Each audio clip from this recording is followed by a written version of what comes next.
Hi అండి, welcome to Annapurni talks. ఇవాళ recipe ఏంటంటే సండే కదా, కొత్తగా ఉండాలనేసి నేను అంకాపూర్ స్టైల్లో చికెన్ కర్రీ చేస్తున్నాను.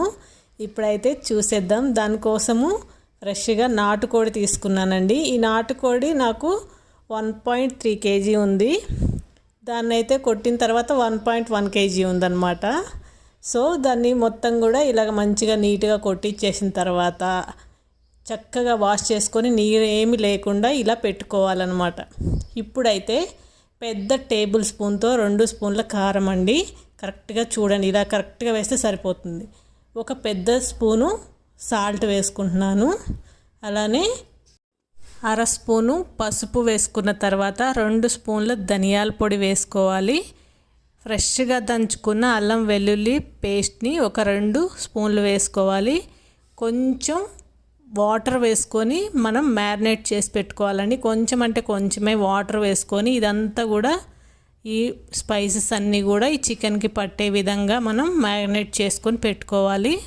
ఇది కొంచెం సింపుల్గానే అయిపోతుంది, కానీ టేస్ట్ మాత్రం చాలా చాలా బాగుంటుంది. ఇలా మ్యారినేట్ చేసుకొని పక్కన పెట్టుకున్న తర్వాత మనం తీసుకున్న చికెన్కి 2 ఉల్లిపాయలు సరిపోతాయండి. ఈ సైజులో 2 ఉల్లిపాయలు తీసుకొని చిన్న చిన్న ముక్కలుగా కట్ చేసుకొని పెట్టుకుంటే సరిపోతుంది. ఇప్పుడైతే అసలైన ఇంగ్రీడియంట్ చూద్దాము. ఈ అంకాపూర్ స్పెషల్ ఏంటంటే మెంతాకు వేసి వండుతారంట. ఒక పిడికెడు మెంతాకు, కరివేపాకు, కొత్తిమీర రెడీ చేసి పక్కన పెట్టుకున్న తర్వాత బిర్యానీ ఆకు, ఇలాచీ, లవంగం, బండ పువ్వు, దాల్చిన చెక్క తీసుకోవాలండి.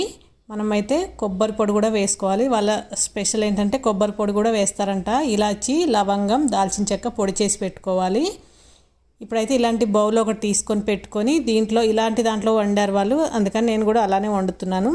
స్టవ్ ఆన్ చేసుకొని ప్యాన్ పెట్టుకొని ఆయిల్ వేసుకున్న తర్వాత బిర్యానీ ఆకు, బండ పువ్వు వేసుకొని ఫ్రై చేసుకున్న తర్వాత ఆనియన్స్ ఏవైతే కట్ చేసి పెట్టుకున్నామో అవి వేసేసుకోవాలండి. వెంటనే మంచి స్మెల్ వచ్చిన తర్వాత ఇవి వేసుకొని ఒకసారి ఫ్రై చేసుకున్న తర్వాత మనం మెంతాకు తీసి పెట్టుకున్నాం కదా, మెంతాకు, కరివేపాకు 2 వేసుకొని ఈ ఆనియన్స్ గోల్డెన్ బ్రౌన్ కలర్ వచ్చేంత వరకు ఫ్రై చేసుకోవాలి.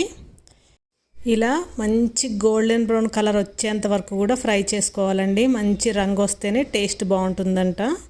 ఇలా ఫ్రై అయిన తర్వాత మనం మ్యారినేట్ చేసి పెట్టుకున్న చికెన్ వేసేసుకోవాలి. ఇదంతా కూడా చూసారు కదా, నేను నీళ్ళు లేకుండా మంచిగా వేసాను. మనం వాటర్ వేసి కలిపినా కానీ ఎక్కడ నీరు అనేది రాలేదు, చూసారు కదా. చక్కగా ఇలాగా చికెన్ వేసుకున్న తర్వాత మంచిగా కలుపుకోవాలి. ఒక 5 నిమిషాల పాటు మనం ఇలా ఆయిల్లో ఫ్రై చేసుకున్న తర్వాత కొంచెం వాటర్ పోసుకోవాలి. 1 గ్లాస్ ఉంటాయండి ఇవి. 1 గ్లాస్ వాటర్ పోసుకొని ఒకసారి కలుపుకొని మూత పెట్టుకోవాలండి. ఏదైతే నేను బౌల్లో చికెన్ కలిపానో అదే బౌల్ని పెట్టేసుకోవాలి పైన. ఆ బౌల్లో మళ్ళీ పైనుంచి నీళ్ళు పోసుకుంటే ఈ చికెన్ అనేది బాగా కుక్ అవుతుందంట. మనం ముందుగా పోసుకున్న నీళ్ళతోటే మనం చికెన్ అంతా కూడా కుక్ చేసుకోవాలి. చూసారు కదా, పైనున్న నీళ్ళు కూడా మంచిగా బాయిల్ అవుతున్నాయి, కిందున్న చికెన్ కూడా మంచిగా ఉడుకుతుంది. ఇప్పుడు ఒకసారి చెక్ చేద్దామండి చికెను ఎంతవరకు ఉడికిందనేది. మామూలుగా ఉడికిపోయినట్టే అనిపిస్తుందండి నాకు. ఒకసారి అయితే చూద్దాము.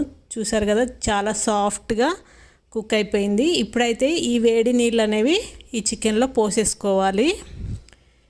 ఇలానే చికెన్లో వేడి నీళ్ళే పోసుకోవాలంటండి. చల్ల నీళ్ళు పోసుకుంటే బాగుండదంట. సేమ్ ప్రాసెస్ అంతా కూడా వాళ్ళు చెప్పిన స్టైల్లోనే నేను చేస్తున్నాను. ఆ నీళ్ళు పోసుకొని కలుపుకొని మూత పెట్టుకున్న తర్వాత ఇప్పుడు మూత తీసి చూస్తే చూసారు కదా, మంచిగా ఇలా బాయిల్ అవుతూ ఉంది. ఇప్పుడైతే మనం ఎండు కొబ్బరి వేసుకోవాలి. ఎండు కొబ్బరి మొత్తం వేసుకున్న తర్వాత మనం ముందుగానే మిక్సీలో వేసి గ్రైండ్ చేసి పెట్టుకున్న గరం మసాలా పొడి ఒక 1/2 చెంచా వేసుకొని ఇలా మంచిగా కలుపుకొని మూత పెట్టుకోవాలి. ఈ సూప్ అనేది మంచిగా తిక్కుగా అయ్యేంత వరకు కూడా మనం కుక్ చేసుకోవాలన్నమాట. చూసారు కదా, ఈ విధంగా వస్తే సరిపోతుంది. రైస్లోకైనా మనం గారెల్లో తిన్నా కానీ ఈ మాత్రం సూప్ ఉంటే బాగుంటుంది. అంతా కూడా మంచిగా పర్ఫెక్ట్గా కుక్ అయిపోయింది. ఇప్పుడైతే మనం కొత్తిమీర వేసుకొని లాస్ట్లో మంచిగా ఒకసారి కలిపేసుకొని స్టవ్ ఆఫ్ చేసుకుంటే మన అంకాపూర్ స్టైల్లో చికెన్ కర్రీ రెడీ అయిపోయింది. రైస్లోకైనా అలానే గారెల్లోకైనా ఎలా అయినా తినొచ్చండి. తప్పకుండా ఒకసారి ట్రై చేయండి అందరూ కూడా. డిఫరెంట్గా ఉంది.